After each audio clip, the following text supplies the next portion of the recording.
On se retrouve aujourd'hui dans l'épître de Paul aux Éphésiens. On arrive à la fin du premier chapitre. La dernière fois, on avait vu comment Paul priait sans cesse pour ses frères et sœurs, d'Éphèse entre autres. Et on avait vu qu'il commençait par rendre grâce à Dieu au sujet de ses frères et de ses sœurs. Et ensuite, il avait fait part à ses frères et sœurs de ses requêtes à Dieu envers eux et sa prière à Dieu pour ses frères et sœurs, c'était que Dieu, en résumant un petit peu ce qu'on a vu la dernière fois, c'est que Dieu vraiment les éclaire pour qu'ils comprennent la grandeur de ses plans pour eux, la grandeur de ses œuvres pour eux et la grandeur infinie de sa puissance qui avait mis en œuvre ses plans, qui avait accompli ses plans pour eux et qui continuait de les accomplir. Cette puissance phénoménale, plus qu'extraordinaire, d'une portée plus qu'astronomique, une puissance, la toute-puissance de Dieu. Et cette toute-puissance de Dieu, elle est entrée en mouvement pour nous sauver chacun de nous, pour nous laver de nos péchés, pour nous adopter, pour nous faire héritiers, pour nous rassembler aussi dans une seule et même Église, l'épouse de Jésus-Christ. Et donc, Paul parle de cette puissance au verset 18 et 19, et on va reprendre la lecture à partir du verset 20. Cette puissance, donc, il l'a déployée en Christ, en le ressuscitant des morts et en le faisant asseoir à sa droite dans les lieux célestes, au-dessus de toute domination, de toute autorité, de toute puissance, de toute dignité et de tout nom qui peut être nommé, non seulement dans le siècle présent, mais encore dans le siècle à venir. Il a tout mis sous ses pieds et il l'a donné pour chef suprême à l'Église, qui est son corps, la plénitude de celui qui remplit tout en tous. Et donc cette puissance, si on voulait avoir un exemple, cette toute puissance de Dieu, elle est entrée en action pour ressusciter Jésus-Christ et pour le faire monter au ciel et l'installer pour l'éternité dans la gloire. C'est ce que nous dit Paul. Et on avait évoqué la dernière fois qu'il y ait un Dieu, oui, qu'il y ait un Dieu qui juge les hommes, oui, les hommes, beaucoup d'hommes sont prêts à l'accepter. Entre autres, on a vu les Athéniens de l'Aréopage à Athènes croyaient à une multitude de dieux. Ils étaient prêts à accepter que Dieu avait tout créé, que Dieu n'était pas de nature humaine, que Dieu était au-dessus de tout, que Dieu jugerait le monde. Mais ils avaient bugué sur la résurrection. C'est pas possible. Pour un homme, c'est pas possible d'imaginer la résurrection. Mais c'est ce qu'a fait la puissance de Dieu. La puissance de Dieu a ressuscité Jésus-Christ. Et cette même puissance l'a fait monter au ciel. Alors, Jésus-Christ est Dieu de toute éternité, mais il était homme sur la terre. Et comment est-ce qu'un homme pourrait accéder à la sainte présence de Dieu? Comment est-ce qu'un homme pourrait entrer dans la gloire de Dieu? Comment est-ce qu'un homme pourrait voir cette lumière inaccessible, si ce n'est par la puissance de Dieu? Et c'est cette puissance de Dieu qui a fait que Jésus-Christ, homme, qui a marché selon la volonté de Dieu, s'est retrouvé ressuscité dans la gloire, dans les lieux célestes. Et non seulement à l'Aréopage, ils ont bugué sur la résurrection, mais même parmi les Juifs, les Sadducéens ne croyaient pas à la résurrection. Donc oui. c'est vraiment quelque chose qui était très difficile, même pour des Juifs qui connaissaient la parole de Dieu. Je crois à la résurrection, c'est un et même pour des chrétiens, puisque Paul est obligé de reprendre, je crois que c'est les Corinthiens, et il leur dit, certains ne croient pas à la résurrection, mais alors qu'est-ce qu'on fait quoi? S'il n'y a pas de résurrection, on rentre à la maison, il n'y a plus rien à faire, pourquoi se réunir, pourquoi suivre Jésus-Christ? La résurrection, c'est la pierre angulaire de notre foi. S'il n'y a pas de résurrection, à quoi bon croire quoi que ce soit. Et donc voilà, mais c'est humainement hors de notre portée, même de notre imagination, mais c'est la toute puissance de Dieu qui le réalise. Et Paul dit, il l'a fait asseoir.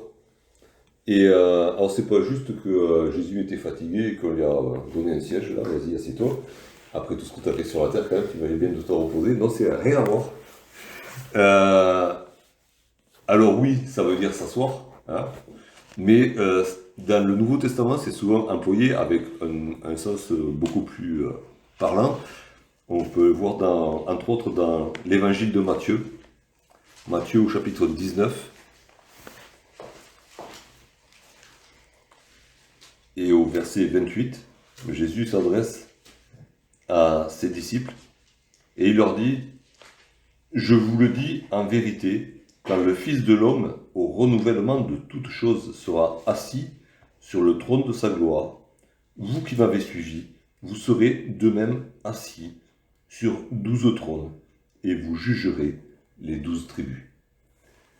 Et ce verbe asseoir, il est pas toujours, mais très souvent employé pour dire être assis sur un trône. C'est pas être assis nulle part ailleurs, c'est vraiment recevoir la royauté. C'est vraiment, on fait asseoir quelqu'un, on lui confère la royauté. Dieu a fait monter Christ dans les lieux célestes et lui a conféré la royauté. Le roi des rois a donné sa couronne et son sceptre au Fils. Il lui a dit, tu es roi, maintenant. Et il a fait asseoir à sa droite. Hein. Donc c'est encore un signe d'honneur. La place à droite du roi, c'est la place d'honneur. Donc c'est vraiment le Père a honoré le Fils de la même manière que le Fils sur la terre avait honoré le Père en toutes choses.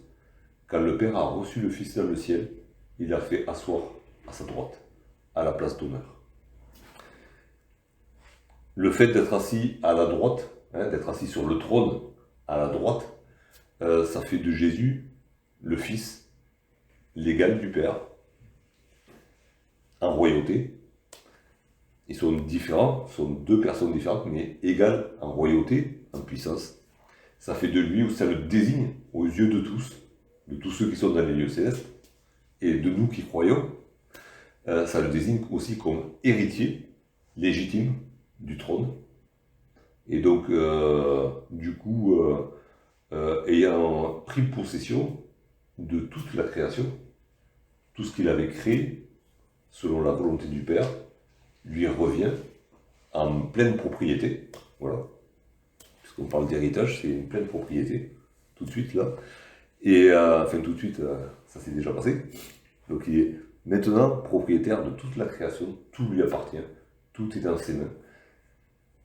Et c'est lui qui a été désigné, du coup, parce que celui, alors c'est souvent lié, hein, on va le voir un peu après aussi, la royauté est liée aussi au jugement. Hein. C'est quelque chose qui nous échappe un peu maintenant, où il y a officiellement séparation des pouvoirs, hein, entre l'exécutif, le législatif et le judiciaire, tout ça, en principe c'est séparé. En fait, dans la royauté, le roi légifère et rend la justice. Et exécute la justice aussi. Donc voilà, tout a été remis entre ses mains. Et Paul nous détaille un petit peu, pour qu'on comprenne bien ce que signifie le fait qu'il soit assis sur le trône, à la droite de Dieu dans les lieux célestes, ce que ça veut dire. Il a fait asseoir donc, et il est du coup au-dessus de toute domination, de toute autorité, de toute puissance, de toute dignité, de tout nom qui peut être nommé. C'est la place de Dieu, au départ. Hein. C'est Dieu est au-dessus de tout, de tous. Et Dieu a fait, par sa puissance, que Jésus soit, c'est ce Jésus qui a été un homme sur la terre, qui s'est abaissé dans notre humanité. Il a fait en sorte qu'il soit placé au-dessus de tous, comme lui. Tous les attributs du Père sont maintenant les attributs du Fils. La position du Père est devenue la position du Fils. Et on voit, c'est dans l'Épître aux Philippiens, Jésus n'a pas usurpé cette place, Jésus n'a pas comploté pour avoir cette place. C'est le Père qui lui a donné cette place, en l'accueillant dans les lieux célestes. Et donc Paul s'évertue à nous montrer qu'il est vraiment au-dessus de tout, de tout, de tout. Et il énumère des termes qui sont pratiquement synonymes, mais bon, qui ont chacun quand même leur connotation, mais bon. Il est au-dessus de toute domination. Et le mot domination, ailleurs, est traduit par chef, par première place, par la magistrature suprême aussi. Hein. C'est un petit peu comme s'il disait Jésus est devenu, pour nous c'est en France, le président de la Cour de cassation. Hein, au-dessus, il n'y a plus. Il n'y a pas de recours au-dessus. Il est au-dessus de toutes les premières places. C'est pas qu'il a la première place, c'est qu'il est au-dessus de la première place. Au-delà de ce qu'on peut imaginer de première place. Et il est le chef. Hein, celui qui a la tête, celui qui domine tout le monde. Alors il y a partout des chefs sur la terre. On trouve des grands chefs, des petits chefs, partout. Ben, Jésus est au-dessus de tous les chefs. Il y en a qui se battent pour une première place. Jésus est au-dessus de toutes les premières places. Il y en a qui poussent des recours en justice et qui vont voir de tribunal en tribunal. Il est au-dessus de tous les tribunaux. Et c'est intéressant aussi parce qu'il a été le dernier au tribunal. Hein. Il a eu 3 semblants de parodies de procès. Et il est le juge suprême, maintenant. Il est au-dessus de toute autorité. C'est un mot qui, par ailleurs, peut être traduit encore une fois, par magistrat, mais qui est aussi traduit par souverain, donc celui qui règne. Et c'est un mot qui est utilisé autant pour les autorités terrestres, on va dire les autorités physiques, que pour les autorités spirituelles. Ce que dit Paul appelle par ailleurs les esprits méchants dans les lieux célestes. Les autorités, c'est tout ce qui règne quelque part, qui a une domination sur des personnes, mais autant physique que spirituelle. Et Jésus est au-dessus de toutes ces autorités. Il est au-dessus des plus grands hommes, on a des cantiques qui le chantent. Il est au-dessus de tous les anges. Il est au-dessus de tous les démons. Il est au-dessus de Satan lui-même. Et pas qu'un peu, quoi. De beaucoup, on va le voir au verset suivant. Il est au-dessus de toute puissance. Alors ce mot puissance, il est employé dans différents domaines. Et on va voir que Jésus est au-dessus de toute puissance dans tous les domaines. La puissance, ça peut être défini comme le pouvoir. Hein, et ce pouvoir, il peut être acquis par sa propre vertu ou par sa propre nature.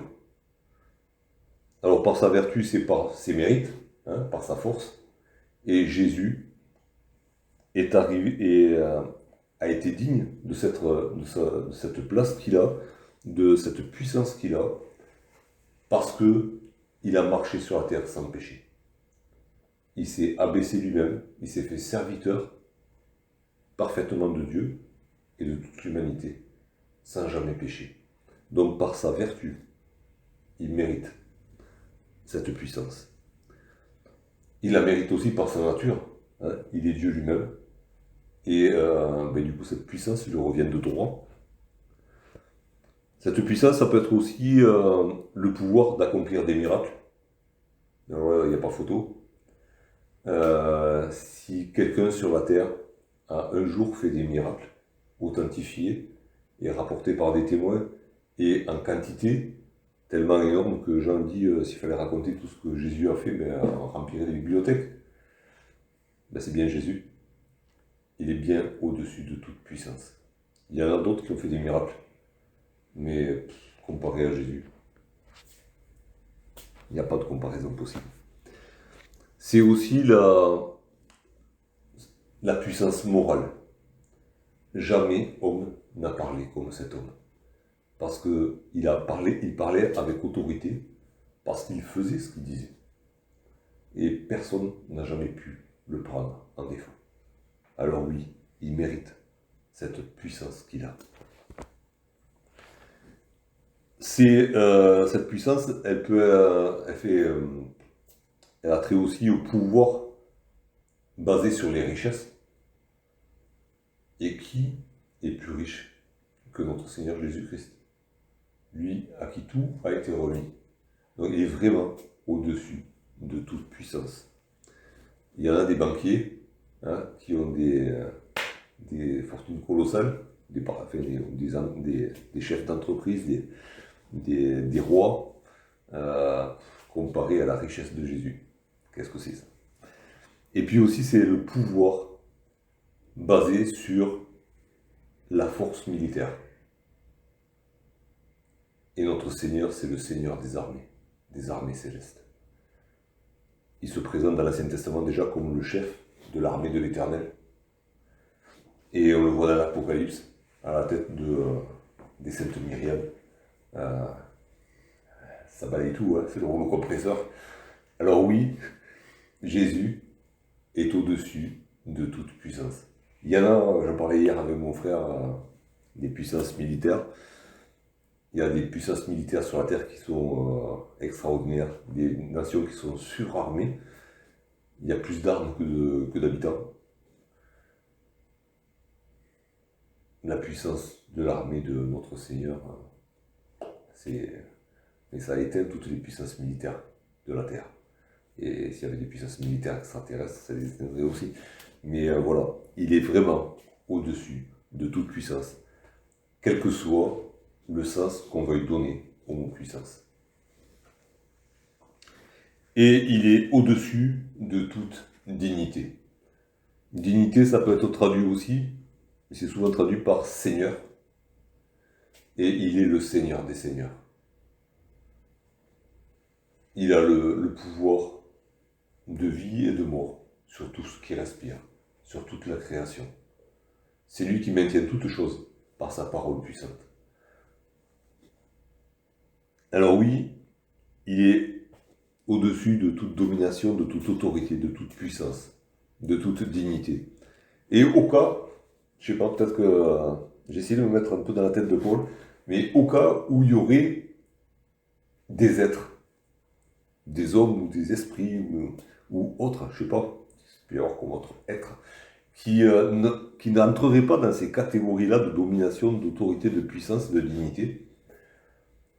Alors j'ai pensé à des trucs sur la Terre, on a des stars, on a des artistes, on a des écrivains, des philosophes, on a même des influenceurs maintenant, qui ont une certaine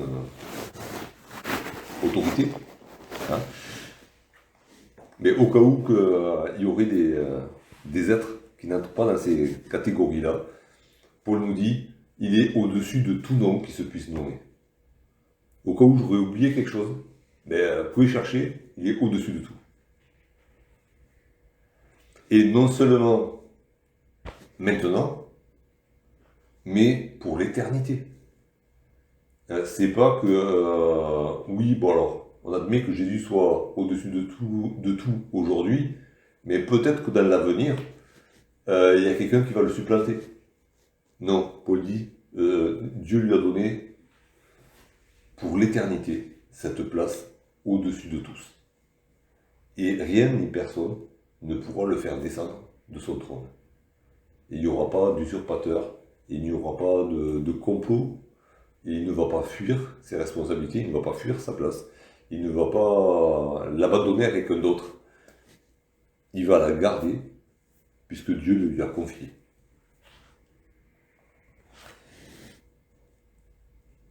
Alors, dans ce verset-là, Paul nous montre Jésus au-dessus de tout. Et au cas où on n'aurait pas bien compris, il nous montre le contraire, et il nous dit, il a tout mis sous ses pieds. Hein, au cas où on n'aurait pas compris que Jésus est au-dessus de tout, ben, en fait, tout est au-dessous de ses pieds. Voilà. Il nous explique la chose par le contraire. Et c'est intéressant parce qu'il a... déjà, alors faudra que je m'intéresse peut-être un petit peu plus à la littérature, à leur manière de raconter les choses. Mais les Grecs, comme les Hébreux, n'avaient pas peur des pléonasmes. Hein. Et alors qu'en français, ça passe pas bien. Mais déjà, le verbe mettre, qui est là, qui est traduit par le verbe mettre en français, c'est soumis. Et soumettre, c'est mettre en dessous, quoi. Donc c'est déjà sous les pieds. Donc il lui a soumis toute chose sous ses pieds. Donc c'est quand il dit qu'il est au-dessus de tout, c'est pas qu'il dépasse les plus grands d'une tête. C'est que les plus grands lui arrivent même pas à la plante des pieds. Ils sont bien en dessous. Ils sont sous ses pieds.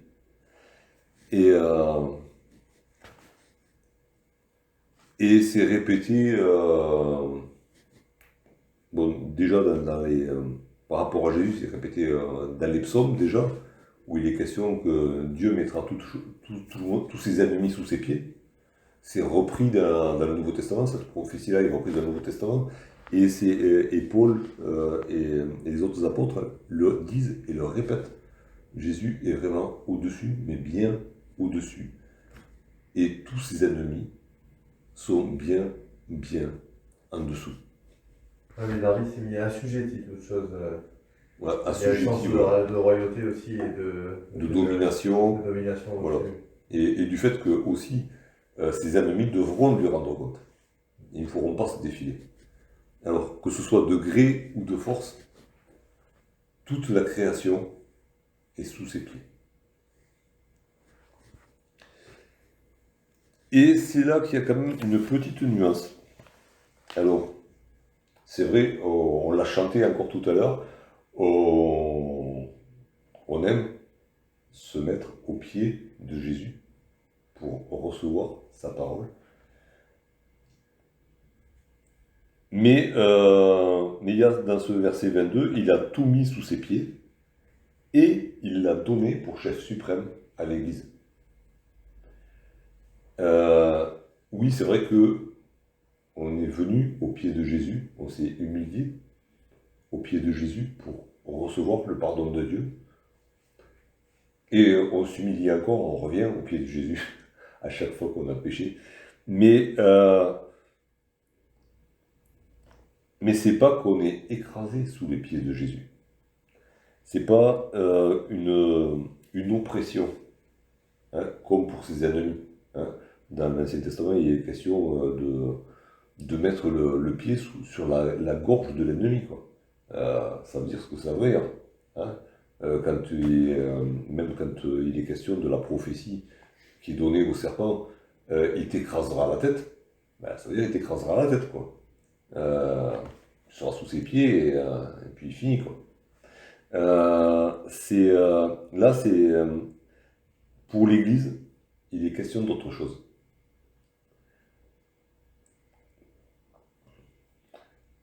D'abord, il est dit, Dieu, il l'a donné pour chef à l'Église. Pour l'Église, Jésus n'est pas un tyran autoproclamé ou installé par quelqu'un d'autre. Hein. Dieu n'a pas installé un tyran à la tête de l'Église. Il a donné Jésus à l'Église. C'est un cadeau de Dieu. Dieu a donné un roi, oui, un roi tout-puissant, un roi qui est au-dessus de tout, mais il a donné à l'Église. C'est un cadeau de Dieu. Alors on parle souvent du cadeau par rapport à la naissance de Jésus, parce qu'on assimile Noël, plein de choses. On dit que Jésus est un cadeau de Dieu offert à l'humanité. Mais c'est un cadeau pour l'Église. Parce que pour ceux qui ne sont pas sauvés, c'est le juge suprême. C'est pas un cadeau. Là, c'est un cadeau que Dieu fait à l'Église, à l'ensemble de ceux qui ont cru. Et oui, pour l'Église aussi, c'est le chef suprême. Hein. Alors, dans le chef suprême, il y a les deux sens. Bon, il y a la tête, déjà. Hein, le chef, c'est la tête. Puisqu'il est question, juste après, de l'Église qui est son corps. Donc, il y a cette union de Jésus et de son Église, qui est son corps. Il est la tête, et nous sommes ses membres, chacun pour notre part, dit Paul aux Corinthiens. Et puis il y a aussi le fait que ce même mot signifie Seigneur. C'est lui le patron. Hein, c'est lui qui donne tout ce qui est nécessaire. C'est lui qui gère. C'est lui qui donne ce qui est nécessaire. C'est lui qui doit recevoir aussi l'honneur, qui a autorité, qui guide son corps comme lui l'entend, et pas le contraire. Mais du coup, s'il est le chef de son corps, ben, son corps n'est pas sous ses pieds. Dans la position de ceux qui sont qualifiés globalement par ses ennemis. Et c'est quand même intéressant, enfin, c'est plus qu'intéressant quand même. Il nous montre, par ailleurs, l'Église est comparée à une épouse, et Jésus-Christ à l'époux. Et quand Paul donne cet enseignement, et Pierre aussi donne cet enseignement, c'est d'une part pour nous montrer ce que représente Christ pour l'Église, mais aussi pour nous montrer en comparaison ce que doit faire l'époux pour son épouse. Et il n'est pas question de domination. Oui, il est question de la soumission de l'épouse à l'époux, mais il n'est pas question de domination, il n'est pas question de tyrannie. Au contraire, il est question de prendre soin, de nourrir, de faire grandir, d'embellir. Et donc, on se retrouve dans cette relation-là. Le chef n'écrase pas le corps. Le chef n'est pas détaché du corps. Le chef est lié au corps. Et du coup, le corps n'est pas sous les pieds. D'accord, de Jésus-Christ. Même si l'Église est soumise à Jésus-Christ.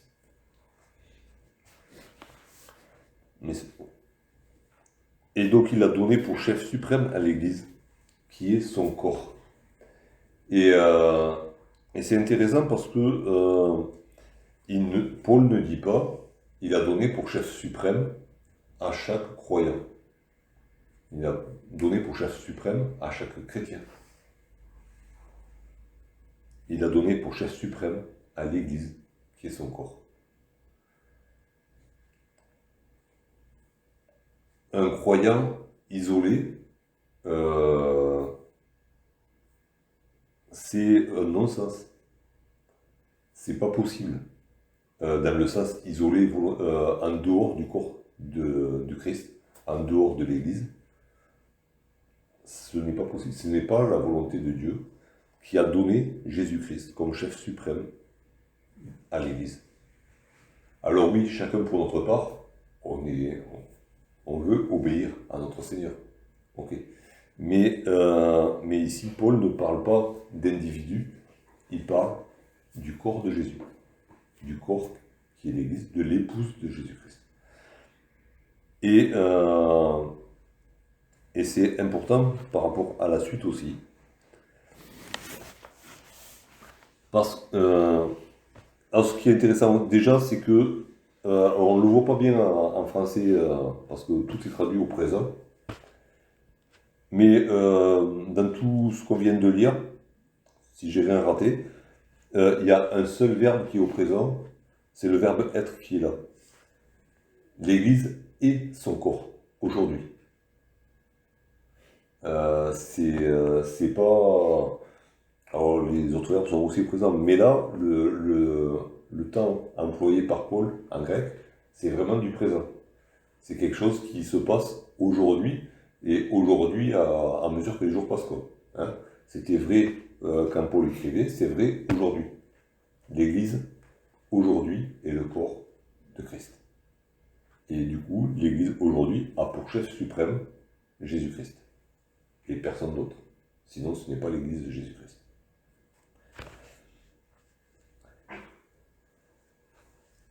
Donc, il a donné pour chef suprême à l'Église, qui est son corps, la plénitude de celui qui remplit tout en tous.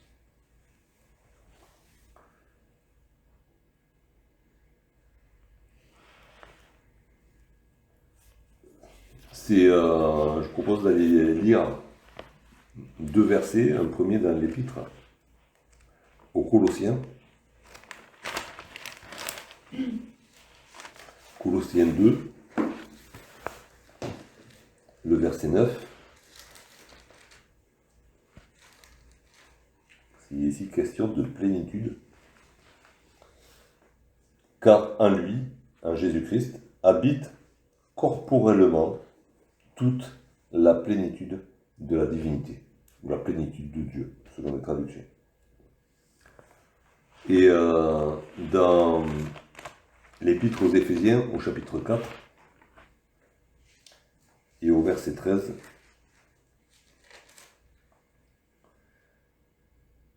jusqu'à ce que nous soyons tous parvenus à l'unité de la foi et de la connaissance du Fils de Dieu, à l'état d'homme fait, à la mesure de la stature parfaite de Christ. Et le mot qui est traduit par stature parfaite, c'est la plénitude de Christ. Alors, quand il est question de plénitude, il est d'abord question de Jésus. Jésus est pleinement, et pour le dire corporellement, hein, puisque Jésus est à la fois homme et Dieu, il est pleinement Dieu. Dans son corps même, il est pleinement Dieu. Et ici, il est question, et dans le Éphésiens 4, il est question que Dieu œuvre en nous pour que nous arrivions, par sa connaissance, à être plein de Jésus, à la ressemblance parfaite de Jésus. Donc si égal, égal, égal, mais si Jésus est corporellement la plénitude de Dieu, ben si nous, on est à l'image de Jésus-Christ, on va arriver à être à la plénitude de Dieu. Sauf qu'on sait très bien que sur cette terre, on ne va pas y arriver. Mais c'est vers quoi on tend, c'est vers quoi tend le plan de Dieu, de nous faire ressembler de plus en plus à Jésus-Christ. Et c'est intéressant parce que cette plénitude-là, elle est reliée à l'Église, qui est son corps. Et c'est parce que le corps est relié à son chef. C'est parce que cette plénitude va se manifester dans le corps. La plénitude de Dieu qui habite corporellement en Jésus-Christ, elle va se manifester dans son corps qui est l'Église. Et encore une fois, il n'est pas question là de croyants pris individuellement. Il est question de l'Église de Jésus-Christ, de l'assemblée de tous les croyants. De cette assemblée qu'on ne voit pas encore. parce que de toute manière, elle court depuis l'Antiquité jusqu'au retour de Jésus-Christ. Et du coup, nous, on ne peut pas la voir. On la verra un jour. Mais c'est dans ce cours-là, dans l'assemblée de tous les croyants, dans l'Église parfaite de Jésus-Christ, que se manifeste la plénitude de Dieu. Et c'est... Alors, elle se manifeste dans la vie de chacun, et on peut voir la gloire de Dieu dans la vie de chacun, dans les vies transformées, dans les vies purifiées du péché, on peut le voir, mais c'est vraiment dans l'assemblée complète de tous les croyants qu'on la verra complètement, vraiment. Vraiment, la plénitude de l'accomplissement on va dire, de ce transfert de la divinité de Dieu qui remplissait Jésus et qui va se refléter sur son épouse. Son épouse va lui renvoyer cette image aussi. Elle sera faite à son image. Comme Ève avait été tirée de l'homme, de la même manière, ça me dépasse. Je parle de choses qui... Enfin, je ne sais même pas pourquoi j'en parle, je n'ai pas les mots pour en parler. Mais c'est quelque chose dont nous parle la parole et qui va arriver. Et ce Jésus, c'est celui qui remplit tout en tous. Ce Jésus qui est rempli de la divinité, qui est l'empreinte de Dieu. Il remplit tout en tous. Juste une question qu'on peut se poser. Alors, ça s'adresse à l'Église, mais ça s'adresse aussi à chacun de nous, puisqu'on est chacun pour notre part membre de l'Église, membre du corps de Jésus-Christ. Est-ce que vraiment Jésus remplit tout dans ma vie? Ou est-ce que je cherche autre chose? Est-ce que Jésus remplit tout dans mon assemblée, là où je me réunis avec mes frères et mes sœurs? Ou est-ce qu'on a besoin d'autre chose? Est-ce qu'on recherche autre chose que Jésus-Christ, qui remplit tout en tous? Et dans le corps de Christ, dans la vraie Église, il n'y a pas besoin d'autre chose que de Jésus. Il remplit tout en tous. Il répond à tous les besoins. Il répond à toutes les questions. Il répond à toutes les aspirations. Il n'y a rien qu'il laisse sans réponse. Il n'y a rien, aucun problème auquel il ne puisse pourvoir. Il remplit tout en tous.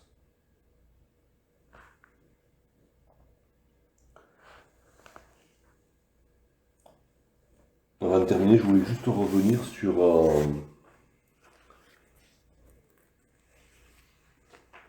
le fait que tout a été mis sous les pieds de Jésus.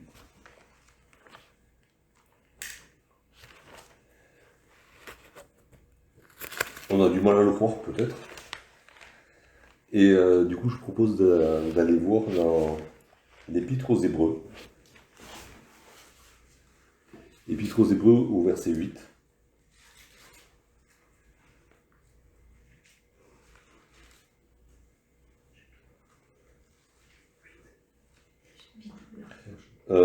Hébreux 2, verset 8.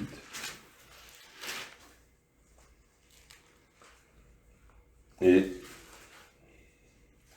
là, il y a cette affirmation: tu as mis toutes choses sous ses pieds.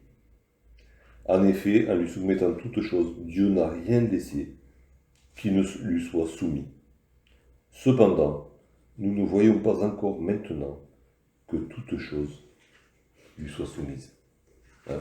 Auteur de l'Épître aux Hébreux, il affirme la chose, et puis Il dit je ne suis pas sur un nuage, hein, je comprends tout à fait votre réalité, vous mes frères hébreux, et puis vous mes frères de Béziers aussi, par ricochet, on ne le voit pas. Hein, c'est une réalité céleste, mais qu'on ne voit pas forcément tous les jours sur la terre. On le croit, on l'a expérimenté, mais on ne le voit pas tous les jours. Et surtout, les gens autour de nous ne le voient pas encore. C'est une réalité. Hein. Donc l'auteur d'Épître aux Hébreux, il est très équilibré, il affirme la chose, et puis il dit, c'est vrai qu'on ne le voit pas. Je propose d'aller dans l'Épître aux Romains, chapitre 16.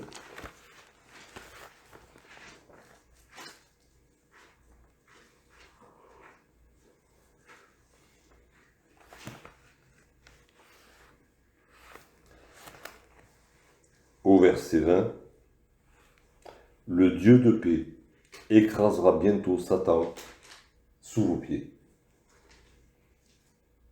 Le Dieu de paix écrasera bientôt Satan sous vos pieds. Waouh! Ça, on ne l'avait pas entendu dans la Genèse. Ça n'avait pas été dit au serpent, ça. Hein, c'était la descendance de la femme qui va t'écraser la tête. Hein, oui, c'est Jésus-Christ. Mais ici, Paul s'adresse à ses frères romains et leur dit, le Dieu de paix écrasera bientôt Satan sous vos pieds. Alors, c'est pas que vos pieds sont plus forts que Satan, mais ça va se faire. Bientôt. Jésus revient bientôt. Et puis, une parole de Jésus dans l'évangile de Luc, quand il envoie ses disciples propager la bonne nouvelle.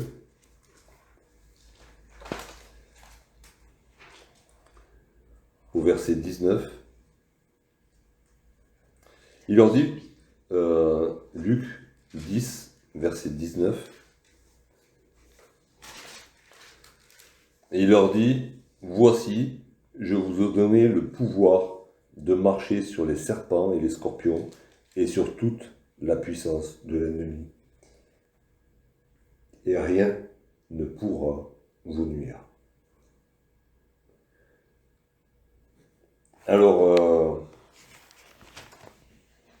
si on remet un petit peu tous ces versets côte à côte, on a une petite idée de ce que Dieu a préparé pour nous, hein, en nous donnant Jésus comme chef,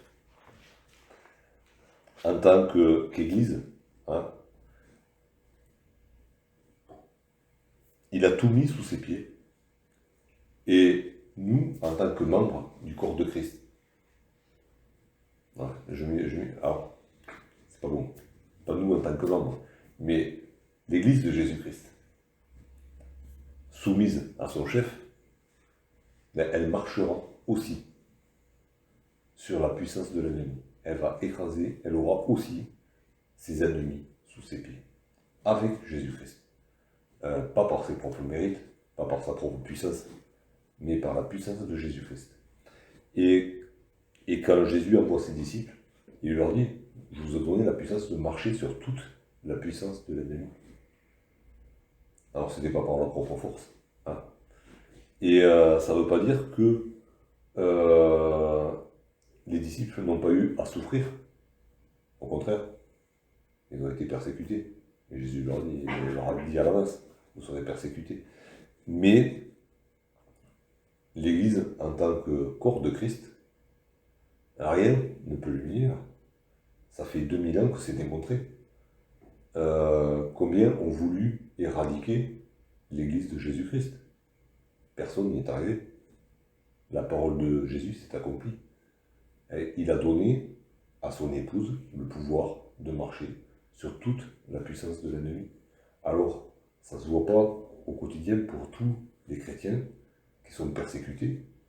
Pour certains, Dieu se manifeste et délivre. Pour d'autres, comme il dit dans l'Épître aux Hébreux, ils sont victorieux d'une autre manière, mais l'Église, en tant que corps de Christ, marche sur la puissance de l'ennemi.